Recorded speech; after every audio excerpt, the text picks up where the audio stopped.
Assalamualaikum warahmatullahi wabarakatuh. Di sini saya dari kelompok 4 akan menjelaskan tentang elemen dan struktur teori akuntansi. Berikut adalah nama-nama anggota kelompok kami. Kelompok kami terdapat 6 anggota dan nama-namanya seperti yang ada di layar.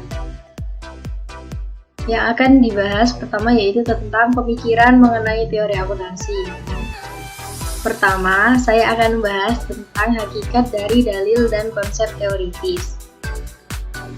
Definisi dalil akuntansi dan teori akuntansi. Dalil akuntansi atau accounting postulate adalah pernyataan atau aksioma yang sangat jelas. Umumnya diterima berdasarkan kesesuaiannya terhadap tujuan laporan keuangan, menggambarkan lingkungan akuntansi, politik, sosial, dan hukum tempat akuntansi beroperasi. Dan untuk konsep teoritis atau theoretical konsep dari akuntansi juga merupakan pernyataan atau aksioma yang sangat jelas. Umumnya diterima berdasarkan kesesuaiannya dengan tujuan laporan keuangan. Berikut adalah dalil-dalil akuntansi. Yang pertama yaitu dalil entitas atau entity postulate. Definisinya adalah bidang perhatian akuntan dan membatasi jumlah objek, peristiwa, dan atribut-atribut kegiatan yang harus dimasukkan dalam laporan keuangan. Dalil ini juga mengakui tanggung jawab dari manajemen kepada pemegang saham. Konsep entitas berlaku untuk firma, perusahaan perseorangan, korporasi, serta perusahaan kecil dan besar. Untuk implikasi dari dalil entitas sendiri, di sini ada 3 poin. Yang pertama yaitu dibedakan antara transaksi bisnis dan individu. Yang kedua, mengakui tanggung jawab pelayanan manajemen pada pemegang saham. Dan yang ketiga, berlaku atas suatu segmen perusahaan seperti suatu divisi atau atas beberapa perusahaan seperti konsolidasi perusahaan yang saling terkait. Yang kedua adalah dalil kelangsungan usaha. Dalil kelangsungan usaha atau dalil kontinuitas menganggap bahwa entitas bisnis akan melanjutkan operasinya cukup lama untuk melaksanakan proyek, komitmen, dan aktivitas yang sedang berjalan. Untuk implikasinya sendiri di sini terdapat 3 poin juga. Yang pertama, jika suatu entitas memiliki masa hidup yang terbatas, maka laporan yang terkait akan memberikan spesifikasi mengenai data akhir dan hakikat likuidasi. Poin yang kedua, dalil keberlangsungan usaha membenarkan penilaian aktiva menggunakan basis non-likuidasi dan menyediakan dasar untuk akuntansi depresiasi.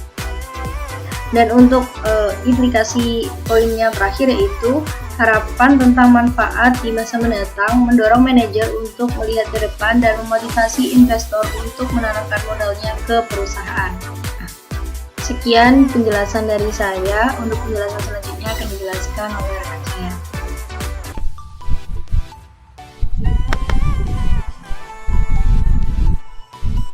Selanjutnya, saya akan menjelaskan mengenai dalil akuntansi yang ketiga, yaitu dalil unit pengukur atau unit of measure postulate.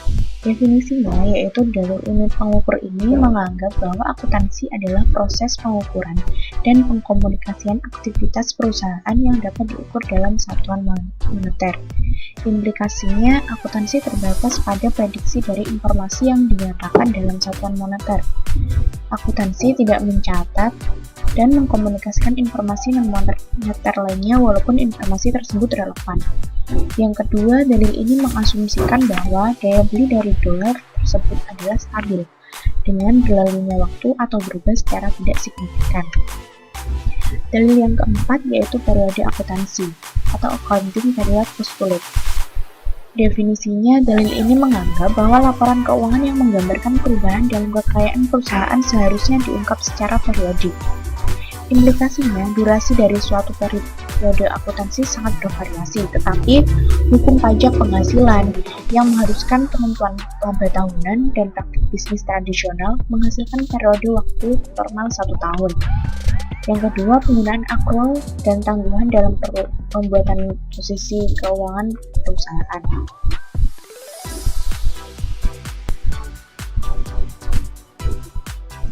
Selanjutnya adalah konsep teoritis dari akuntansi yang terbagi menjadi 3, yaitu konsep kepemilikan, konsep entitas, dan konsep dana. Teori yang pertama yaitu teori kepemilikan atau proprietary theory. Menurut teori ini, entitas sebagai agen perwakilan atau pengaturan di mana wirausahawan, individual, atau pemegang saham beroperasi.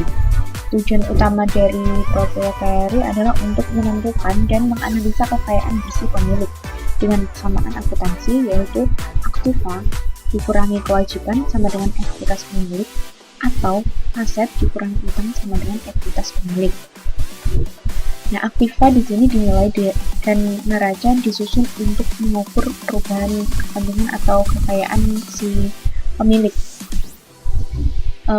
Pendapatan dan beban masing-masing dianggap sebagai kenaikan atau penurunan dalam kepemilikan yang tidak berasal dari investasi atau penarikan modal oleh pemilik. Dengan demikian, laba bersih atas utang dan pajak penghasilan perusahaan adalah beban. Dividen adalah penarikan modal. Hanya pemegang saham biasanya yang menjadi bagian dari kelompok pemilik sementara pemegang saham preferen dikeluarkan. Dengan demikian, dividen saham preferen dikurangkan ketika menghitung laba pemilik. Dan baik saham biasa maupun saham preferen dimasukkan ke dalam ekuitas pemilik. Yang kedua adalah teori entitas atau entity theory. Teori ini memandang entitas sebagai sesuatu yang terpisah dan berbeda dari mereka yang menyediakan modal bagi entitas tersebut. Sederhananya, unit bisnis dan bukannya pemilik yang menjadi pusat dari kepentingan akuntansi. Persamaan akuntansinya adalah aktiva itu sama dengan ekuitas, atau aktiva sama dengan kewajiban ditambah dengan ekuitas. Nah, pemegang saham baik kreditor maupun pemegang saham adalah pemilik ekuitas, meskipun mereka memiliki hak yang berbeda dalam hal laba, pengendalian risiko, dan likuidasi. Akuntabilitas kepada pemegang ekuitas dicapai dengan cara mengukur kinerja operasi dan keuangan dari perusahaan tersebut. Oleh karena itu, laba adalah peningkatan dalam ekuitas pemegang saham setelah klaim dari pemilik ekuitas lainnya. Misalnya, bunga atas pinjaman jangka panjang, dan pajak penghasilan. Dampak dari entitas dapat ditemukan dalam beberapa teknik akuntansi dan terminologi yang digunakan dalam praktik, yaitu seperti teori entitas lebih memilih penggunaan penilaian persediaan LIFO dan bukan FIFO, karena penilaian LIFO menghasilkan penentuan laba yang lebih baik. Akibatnya penerapan dalam teori kepemilikan. Contoh lain yaitu definisi umum dari pendapatan sebagai produk dari perusahaan dan beban sebagai barang dan jasa yang dikomunikasi untuk memperoleh pendapatan ini adalah konsisten dengan pandangan teori entitas dengan indeks kinerja dan akuntabilitas terhadap pemegang ekuitas. Nah, kemudian penyusunan laporan konsolidasi dan pengakuan atas kelas kepemilikan minoritas sebagai tambahan pemegang ekuitas adalah juga konsisten dengan teori entitas. Kemudian yang terakhir adalah teori dana atau fund theory. Dalam teori ini, dasar akuntansi bukanlah pemilik maupun entitas, melainkan sekelompok aktiva dan kewajiban serta pembatasan yang terkait yang disebut dana, yang mengatur penggunaan aktiva tersebut. Dengan demikian, teori ini memandang unit bisnis sebagai unit yang terdiri atas sumber daya, ekonomi, dan kewajiban serta pembatasan yang terkait dengan penggunaan yaitu sumber daya ini. Persamaan akuntansinya yaitu aktiva sama dengan pembatasan aktiva. Unit akuntansi didefinisikan sebagai aktiva dan penggunaan untuk mana aktiva tersebut dikomitmenkan. Nah, kewajiban mewakili serangkaian pembatasan hukum maupun ekonomi terhadap penggunaan aktiva tersebut. Oleh karena itu, dana adalah berpusat pada aktiva. Jadi di sini dana berpusat pada aktiva. Dalam hal fokus utamanya adalah pada administrasi dan penggunaan yang sesuai atas aktiva. Bukannya pada neraca atau laporan keuangan, melainkan laporan sumber dan penggunaan danalah yang merupakan tujuan utama dari laporan keuangan. Laporan ini mencerminkan pelaksanaan operasi perusahaan dalam hal sumber dan penggunaan dana. Teori dana terutama berguna bagi pemerintah, organisasi, nirlaba, rumah sakit, universitas, kota, dan unit pemerintahan. Contohnya, terlibat dalam operasi multisisi yang mengharuskan adanya dana terpisah. Setiap dana yang berimbang menghasilkan laporan yang terpisah dan sekelompok akun yang sesuai.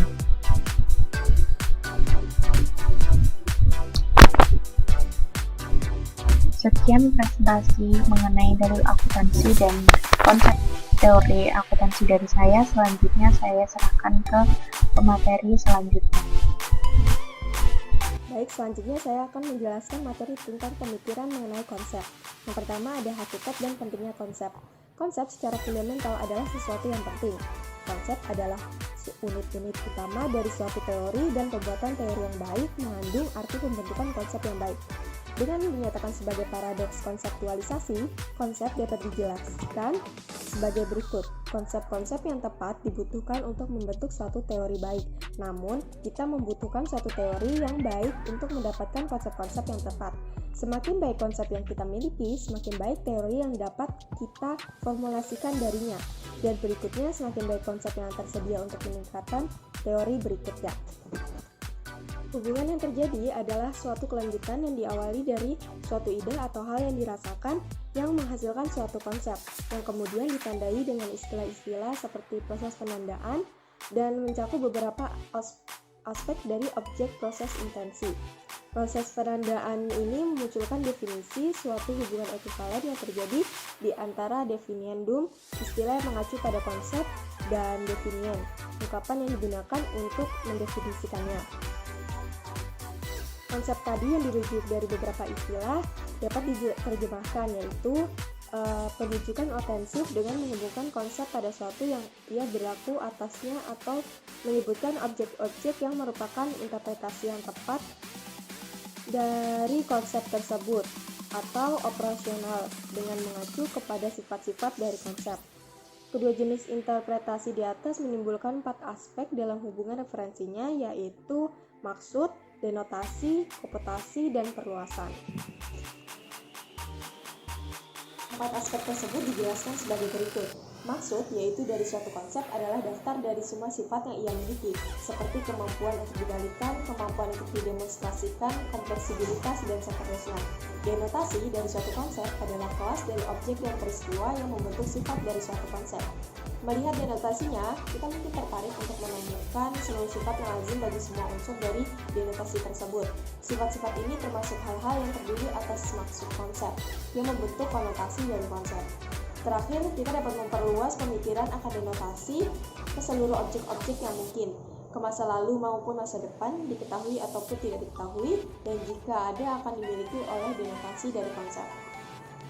Kita akan menyebut kumpulan ini sebagai perluasan dari konsep.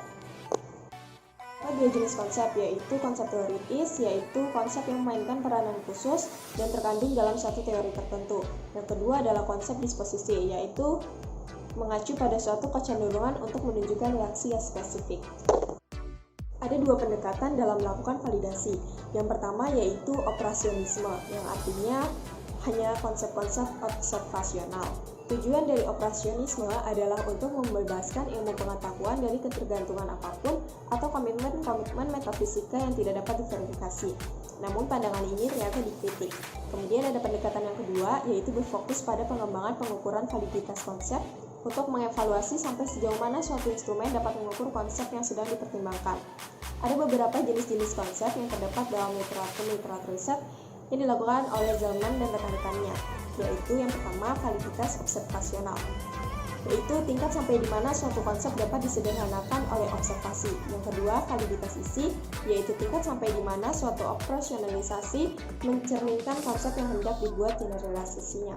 Yang ketiga, validitas yang berhubungan dengan kriteria, yaitu tingkat sampai di mana konsep yang sedang dinilai memungkinkan seseorang untuk meramalkan nilai dari beberapa konsep lain yang membentuk kriteria.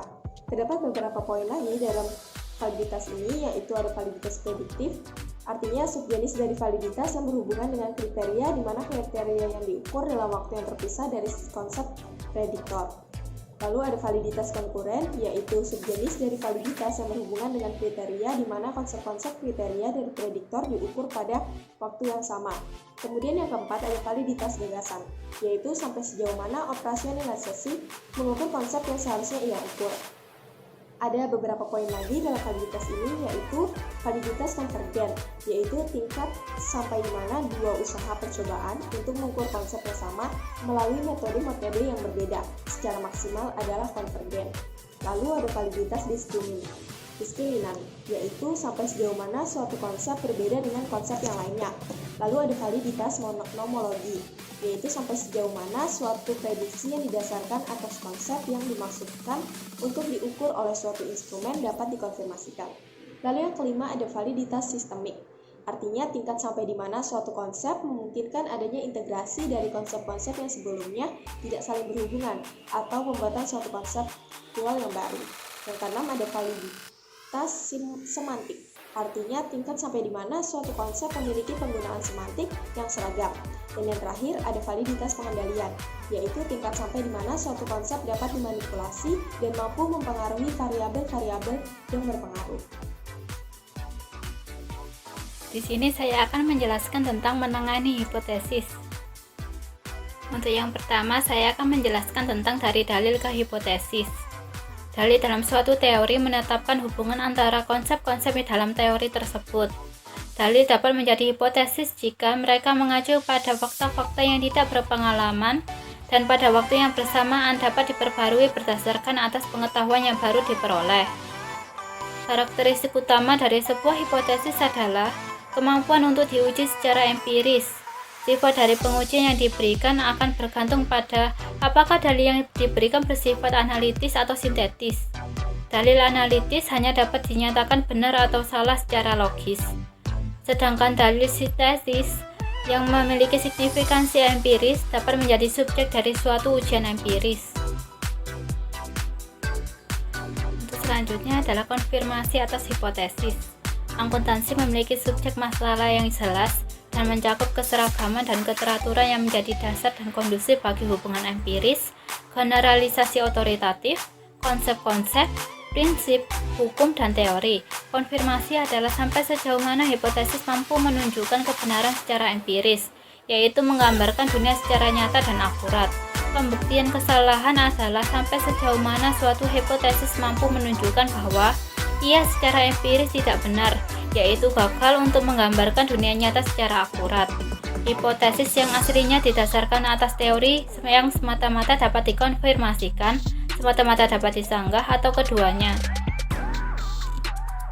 Hipotesis yang semata-mata dapat dikonfirmasikan datang dari pernyataan-pernyataan eksistensial, yaitu pernyataan yang mengajukan eksistensi dari beberapa fenomena. Hipotesis yang semata-mata dapat disanggah datang dari hukum-hukum universal, yaitu pernyataan-pernyataan yang dapat mengambil bentuk dari persyaratan-persyaratan generalisasi yang universal. Hipotesis yang dapat dikonfirmasikan dan disanggah tersebut datang dari pernyataan tunggal, yaitu pernyataan yang hanya mengacu pada fenomena tertentu yang terikat dalam ruang dan waktu. Sedangkan untuk hipotesis yang bisa tidak sepenuhnya dapat dikonfirmasikan atau dapat disanggah adalah hipotesis yang muncul dari hukum-hukum statistika atau tendensius, yaitu pernyataan yang menyatakan suatu hubungan statistika yang ditentukan dengan longgar antara suatu fenomena dengan sejumlah besar variabel.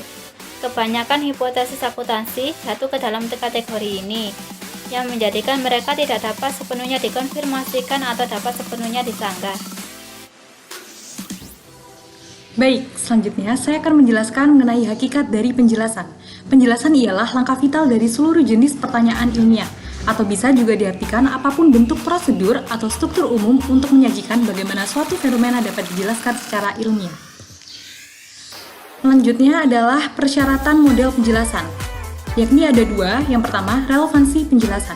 Modal penjelasan harus menunjukkan bahwa fenomena yang akan dijelaskan telah diekspektasikan mengingat kondisi-kondisi yang ada. Relevansi penjelasan tercapai ketika informasi yang mengemukakan dasar untuk mempercayai bahwa fenomena yang akan dijelaskan memang atau telah benar-benar terjadi. Yang kedua, kemampuan untuk diuji. Penjelasan ilmiah harus dapat diuji secara empiris. 7 model penjelasan dasar telah diusulkan, yaitu deduktif nomologi, model probabilistik, model fungsional atau teleologi, model genetik, model pola, model peristiwa-peristiwa individual, dan model logis empiris. Yang keempat, ada hakikat dari prediksi. Prediksi berarti proses pembuatan deduksi dari peristiwa yang diketahui ke peristiwa yang tidak diketahui dalam sebuah sistem yang statis secara konseptual. Sedangkan prediksi ilmiah atau scientific prediction ialah prediksi yang dipandu oleh aturan-aturan ilmiah. Bungay membedakan antara prediksi ilmiah dengan 3 prediksi tidak ilmiah, yaitu ekspektasi, tekanan, dan juga prognosis. Dan berikut adalah teknik-teknik dalam melakukan prediksi. Yang pertama, teknik-teknik eksplorasi, yakni memprediksi suatu variabel atas dasar variabel itu sendiri. Dan yang kedua, teknik-teknik asosiatif, yaitu memprediksi suatu variabel atas dasar dari variabel. Baik, selanjutnya saya akan menyampaikan materi tentang konteks penemuan. Nah, konteks penemuan ini terbagi menjadi 2 pendekatan. Yang pertama pendekatan deduktif dan yang kedua yaitu pendekatan induktif. Baik, langsung saja kita kupas. Yang pertama yaitu pendekatan deduktif. Pendekatan deduktif suatu teori apapun dimulai dari dalil-dalil dasar dan dilanjutkan untuk menghasilkan kesimpulan logis atas subjek yang dipermasalahkan. Untuk langkah-langkah menghasilkan pendekatan deduktif itu ada 4 cara. Yang pertama, menyatakan tujuan dari laporan-laporan keuangan. Yang kedua, memilih dalil-dalil akuntansi. Yang ketiga, menghasilkan prinsip-prinsip akuntansi. Yang keempat, mengembangkan teknik-teknik akuntansi.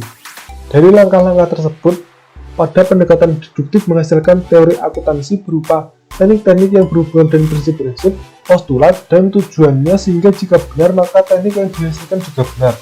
Struktur teoritis akuntansi didefinisikan oleh urutan tujuan, postulat, prinsip-prinsip, dan teknik yang bergantung pada formulasi yang tepat dari tujuan akuntansi. Nah, yang kedua yaitu pendekatan induktif. Pendekatan induktif bagi penyusunan teori dimulai dengan observasi-observasi pengukuran dan selanjutnya bergerak ke arah generalisasi kesimpulan. Nah, untuk tahapannya sendiri itu ada 4 tahap.